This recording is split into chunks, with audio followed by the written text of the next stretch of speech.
नमस्कार, प्रणाम। हर हर महादेव।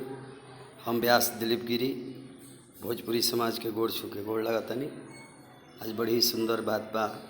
हमारे एगो शिष्य बानी सिंगर सुमित सिंह, वहाँ के एगो चैनल बा सुमित सिंह भोजपुरी, सुमित सिंह भोजपुरिया चैनल बा।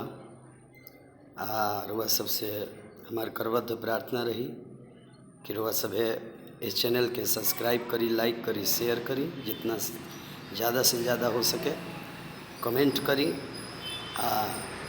जो हमारे चेला बाड़े वो सबके बबुआ बाड़े, शिष्य बाड़े, अपना आशीर्वाद दी, स्नेह प्रेम दी।